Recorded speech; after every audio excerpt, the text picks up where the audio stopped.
Assalamualaikum warahmatullahi wabarakatuh.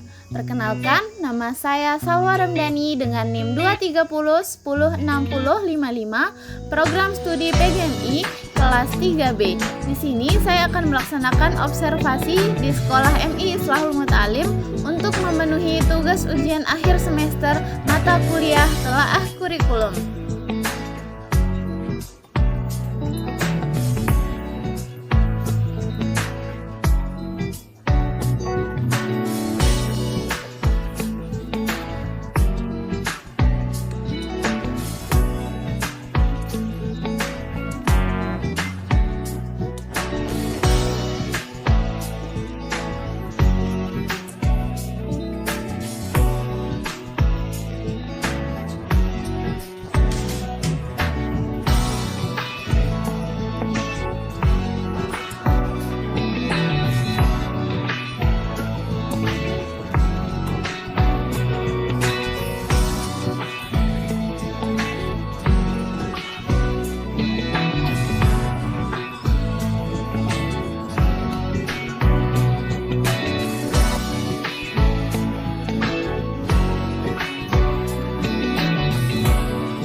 Izin bertanya Ibu tentang kurikulum merdeka yang berjalan di sekolah ini.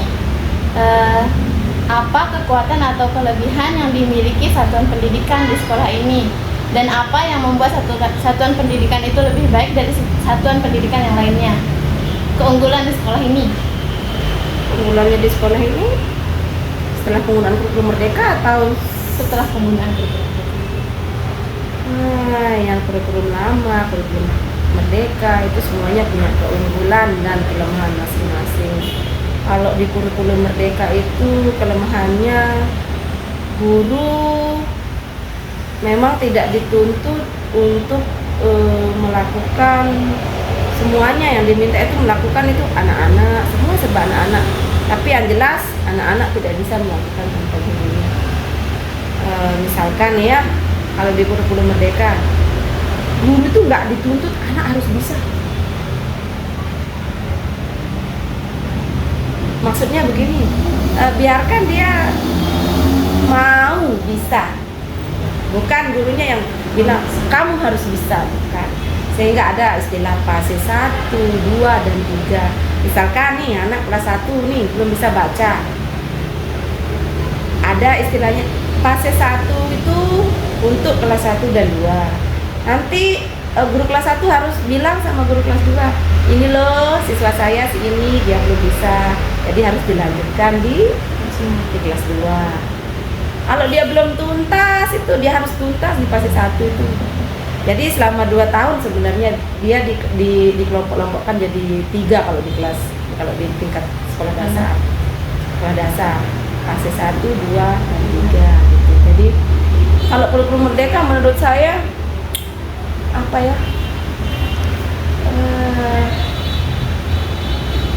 kalau saya orang lama lebih bagus kurikulum yang lama.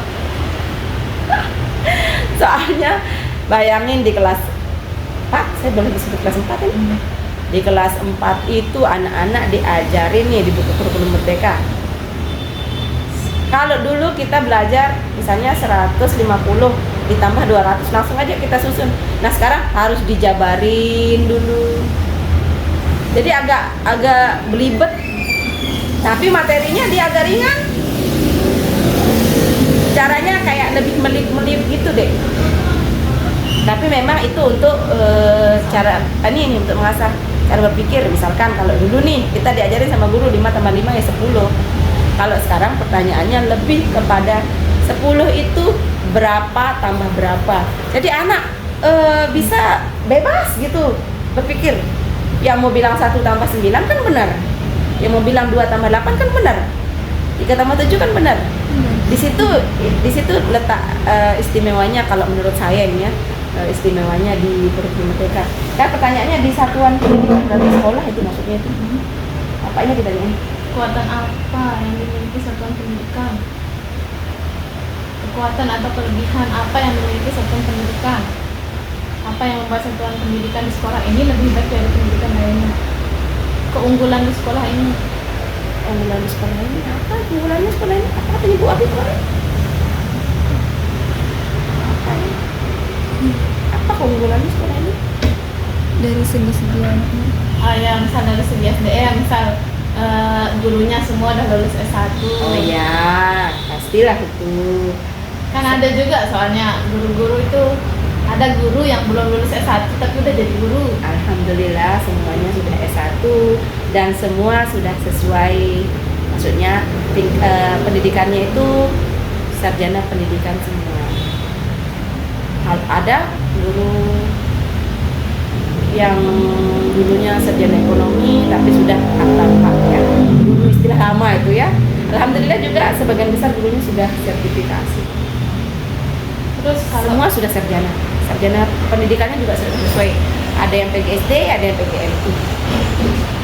terus terkait penggunaan teknologi Seperti yang Anda lihat, pakai komputer di anak-anaknya. siswanya. Iya, ini komputer anak-anak ini. Tapi kan tidak mungkin digunakan setiap hari. Bisa lihat kan komputernya? Sekolah ini mendukung misal kayak fasilitas kurang lengkap sih ya, kayak kamar mandi. Ada kamar mandinya memang tapi tidak sesuai dengan kapasitas jumlah siswa. Jumlah siswa ini banyak, kamar mandinya cuma 4. Siswanya banyak, halamannya kecil. Memang secara itu memang tidak sesuai di sekolah. Tapi alhamdulillah kalau kelasnya besar-besar, seperti yang sudah lihat kan, kelasnya itu sudah kayak kampus.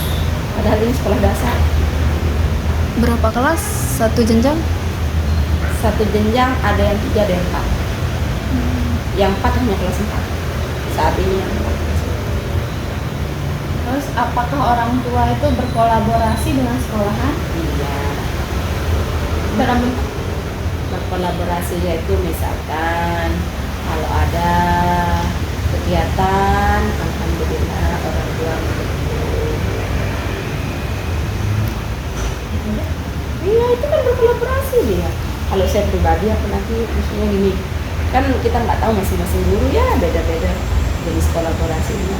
Misalkan kalau ada anaknya nggak bisa baca, saya langsung menghubungi orang tua, nggak apa-apa datang ke rumah, dan itu sudah biasa dari dulu. Dan saya rasa guru yang lain juga begitu. Kayak Bu Nurul itu juga begitu dia. Jadi anak-anak itu kan bentuk kolaborasi orang tua dan wali kelasnya. Ya kalau ada anaknya nggak bisa baca, diantarin ke rumahnya di luar jam belajar sekolah. Itu salah satu cara guru untuk meningkatkan kualitas anaknya dari dulu.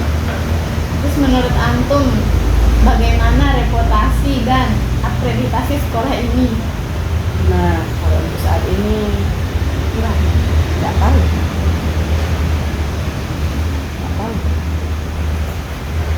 Kalau dulu B alhamdulillah. Tapi sekarang adakah perubahan peraturan pemerintah yang berdampak bagi perkembangan sekolah? Aturan pemerintah sekolah. Ya yang paling merugikan itu lah. Ham yang paling merugikan. Ya kan? Iya, guru diberatkan, tidak berani anak siswa itu. Sementara kita salah dikit itu dibesar-besarkan. Melakukan kesalahan sedikit sama anak itu dibesar-besarkan. Sebenarnya kalau dia memang menyerahkan anaknya ke kita sama orang tua, jadi nggak perlu ada aturan-aturan seperti itu. Kan dia percaya sama kita seharusnya. Itu yang paling memberatkan itu yang tadi aturan ham. Kan banyak kasus itu ya. Iya, Tapi yang alhamdulillah di sini nggak ada sih. Kalau yang dari pemerintah kan hubungannya dengan pemerintah.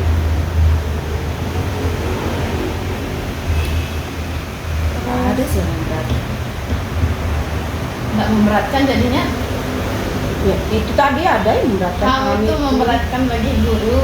Iya.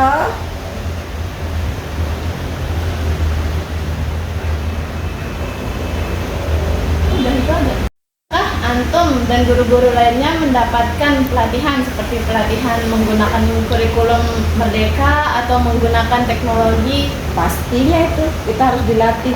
Kurikulum Merdeka itu kurikulum terbaru, jadi di sekolah ini sudah mengadakan sebelum kita masuk, sebelum kurikulum Merdeka itu sendiri masuk ke sekolah ini, didatangkan oleh kepala sekolah pemateri yang sudah mumpuni untuk melatih para guru secara keseluruhan. Diadakan di sekolah, kadang juga misalkan kita kumpul per KKM istilahnya. Di sekolah ini KKM-nya minim, jadi di setiap KKM itu kita kumpul, diadakan juga itu pelatihan untuk kurikulum desa.